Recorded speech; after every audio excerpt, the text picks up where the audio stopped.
there was an incident yesterday at the 49ers during a group press conference. I asked Jimmie Ward a question, and he lit up. He called me his guy. He said he loves the podcast that we do. I guess he watches it, and that was pretty cool. What did you think of that incident, Dad?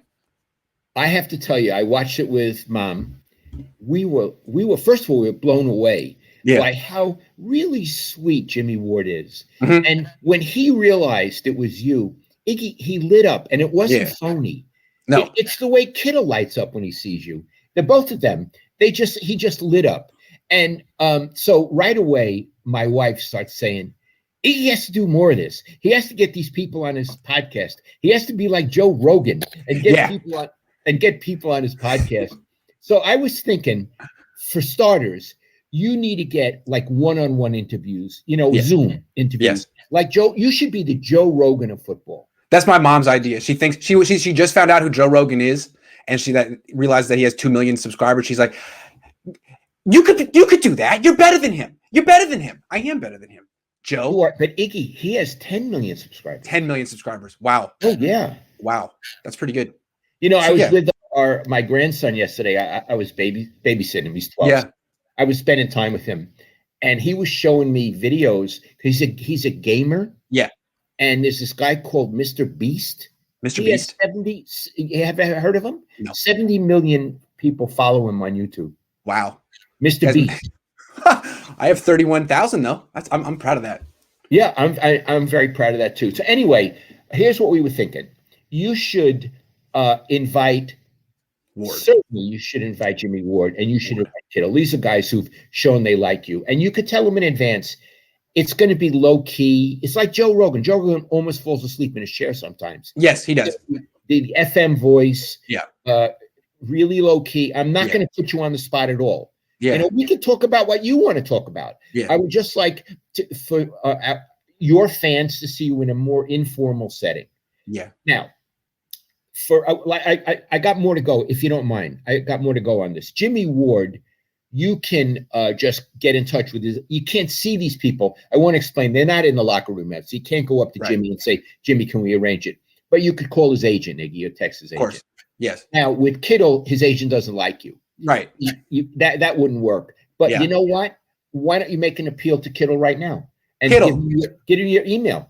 George, I would love to have you on the show. It would be an honor to have you on the show. I would be extremely professional and prepared. My email is grantcohn@gmail.com. Please reach out. I've DM'd you in the past. You haven't gotten back to me. Reach out to me. I want to interview you, George. Jimmie too. Jimmie too. Yeah, but I think you can get to Jimmie more easily. But wouldn't you love to interview Jimmie? I would love to interview Jimmie Ward. And the thing about Jimmie Ward, he's a guy who doesn't have enough publicity. The Niners don't really put him in front of the media very much. He's as good as a lot of safeties who are famous and more well-paid than him. And I think he's not a self-promoter. That's what I like about Jimmie Ward. He's down to earth, and he's not a self-promoter. He's a former first-round pick. Most guys like that aren't down to earth. But he went to Northern Illinois. He wasn't famous in college. He's down to earth. And you saw what he's like. He's really smart. He's really confident. But he should be someone the Niners put in front of the press once a week. I think. He has a glowing personality. It glows. Yes, he does. So here's what I want to say. And I hope that the viewers, I got to get the comments on here. If the viewers, who else would you like Iggy to interview in a one-on-one Zoom? Yeah, we want to ask you guys.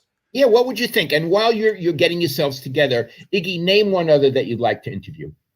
Well, I would love to interview Jimmy Garoppolo. He's so interesting right now. But that'd be tough. I think that would be a hard one, the quarterback. I don't think he really wants to talk right now. Right. Javon Kinlaw, I interviewed him yesterday. I asked him about the squirrel. I would love to interview Javon Kinlaw about hunting. He's a hunter. And he had a really nice smile. You have to understand it. I've never met him.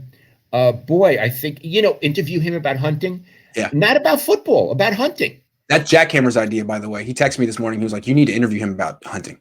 He's like the story you did about Robert Saleh and chess. Right. Yeah. And then at the end, you tie it in. Is there any similarity between hunting and what your position you play? And I bet he's thought about it. So Kinlaw, now we got 3. I'm Okay. going to not put in Jimmy. I'm not going to put in Jimmy Garoppolo. Well, let me tell you what people are putting in. Kevin Jeter says Mostert. James Cool says Dwelly. Juice would be awesome. Let's see what else. Trey Lance. Yeah, that would be pretty cool. Rosen. Let's see. McDaniel, the offensive coordinator. Robbie Gould would be fun. The kicker. I'm getting a lot of Robbie Gould. Armstead, LOL. Iggy. Yeah. Gould would be phenomenal. Gould would be phenomenal. That would be a really fun interview. Iggy, he would do it. Yeah, and he would have fun. He'd be sarcastic. He'd take shots at me. With the ping pong and all that. Yeah, he'd be great. Yeah. Okay, Robbie Gould's a good one. That's a good call. So McGlinchey? Maybe one day. Maybe one day. McGlinchey would, and you could say, you know, I owe you. I will not come on my show and unload. You can have I won't even defend myself. Just say what you want to say on my channel and get the last word, Mike. Fair. And then let's get along and let's talk about things that, aside from me, that interest you. Yeah, that's a good one. McGlinchey actually would be great. Yeah. Iggy, what I like about if you do this, it humanizes the players for the fan. Yes. And in the past, you could do that because you were with them. You're not with them now. So this is a direct way to do it. I love it, Iggy. Last one. Horatio says Tartt. Tartt's a lot like Jimmie Ward. He's even more low-key than Jimmie Ward. He's not a self-promoter. He's a really nice, smart, down-to-earth guy. Tartt would be cool, too. Tartt went on with Vish. Did you know that? He let Vish interview him when Vish was just getting started. Vish had like 100 followers on Twitter. And he's like, yeah, absolutely, let's do it. Tartt. How did Vish approach him? Good question. I guess he DM'd him, I think. And Tartt was like, absolutely. I forget about DMing. You could do that. Yeah. So, Iggy, I think this, you know, this could be a wonderful segment for you. And you know, again, you could be Joe Rogan-esque, but I think even a little better than Joe. And I like Joe Rogan. I'm not putting him down. I really like Joe Rogan. Yeah, he's good. He's good. But his knowledge is all, he's kind of what I do from a UFC perspective. I have football, which is a bigger sport. So it could work. It could work. Chase says, Ebicom answered your question saying there's no secret to getting after a mobile quarterback, but we've seen teams do it well. That doesn't seem accurate. Yeah, it seemed like he didn't really want to get into too many specifics or criticize previous Niners defenses by implication. But I do think he's very good at stopping mobile quarterbacks, and he's shown it in the past. Thank you, Chase. All right, let's move on.